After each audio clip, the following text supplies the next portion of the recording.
이 구조를 이해하면 왜 EMF가 전혀 다른 기종의 출력관과 서로 호환 가능한가를 유추할 수 있습니다.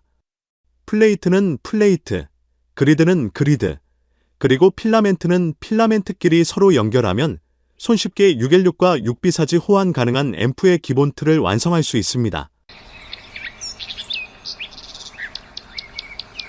편안들 하신지요? 전번 시간에는 진공관 앰프의 샤시 설계의 중요성에 대해 알아보았습니다. 아무리 전기적 성능이 뛰어나다고 해도 앰프의 외관이 좋지 않으면 음악 감상의 감흥은 줄어들 수밖에 없습니다. 보기 좋은 떡이 먹기도 좋다라는 속담을 떠올리면 쉽게 이해할 수 있습니다. 오늘은 SP302W의 전자회로에 대해 설명드리겠습니다. 이 앰프의 가장 큰 특징은 출력관 616과 6비사지를 아무런 회로 변경 없이 마음껏 교환할 수 있다는 것입니다. 제가 앰프를 설계할 때 가장 중요시하는 점은 남들과 다른 방식의 회로, 그리고 차별화된 외관입니다. 경쟁이 치열한 시장에서 생존하기 위한 제 나름대로의 전략입니다.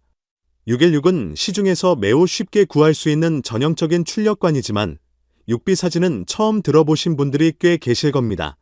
1990년대의 무성과 실험이라는 월간지에서 이 출력관을 우연히 본 기억이 나서 616과 6비사지 호환 앰프를 만들어야겠다고 생각했습니다.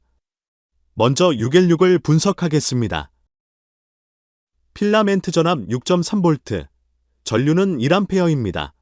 중요한 점은 파이핑 구조이며 필라멘트와 캐소드가 분리된 방열관이라는 것입니다. 플레이트는 3번, 그리고 제3 그리드는 캐소드 8번 핀과 내부 접속이 되어 있죠.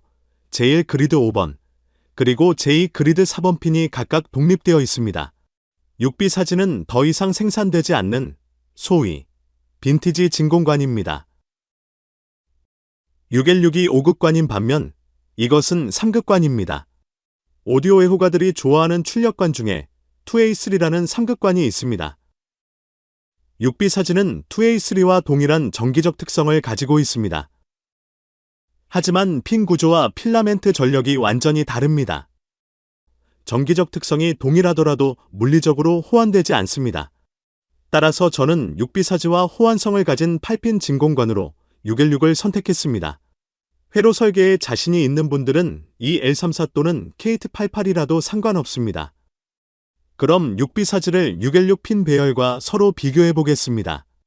이 구조를 이해하면 왜 EMF가 전혀 다른 기종의 출력관과 서로 호환 가능한가를 유추할 수 있습니다.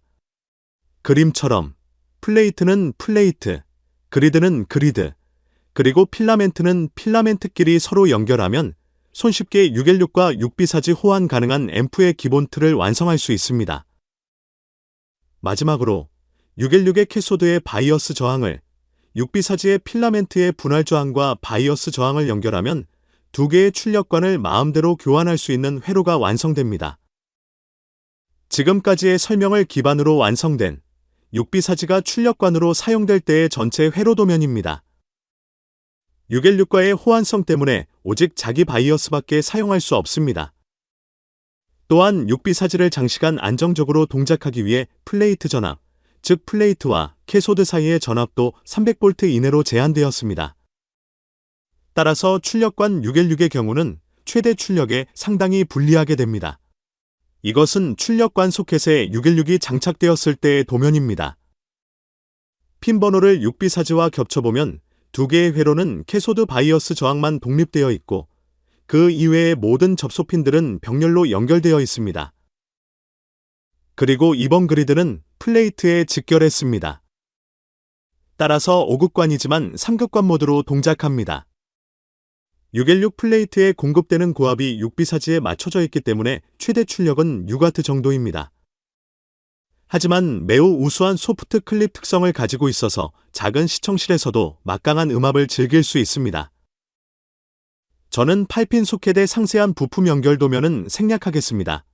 왜냐하면 여러분들의 소중한 기회를 빼앗아가기 때문입니다. 마지막으로 전원 회로입니다. 616은 방열관이므로 교류 잡음이 전혀 없습니다. 하지만 6비사지의 경우는 교류 잡음이 5mV 전후입니다. 90dB 정도의 스피커에서는 실용상 전혀 문제 없습니다. 이것이 마음에 걸린다면 필라멘트 전원을 교류해서 직류로 변환하여 사용하면 말끔히 해결할 수 있습니다. 지금까지 간단하게나마 SP302에 대한 원리, 그리고 회로도면을 소개해드렸습니다. 미처 전달하지 못한 것이 있다면 댓글로 남겨주시기 바랍니다. 시청 감사합니다.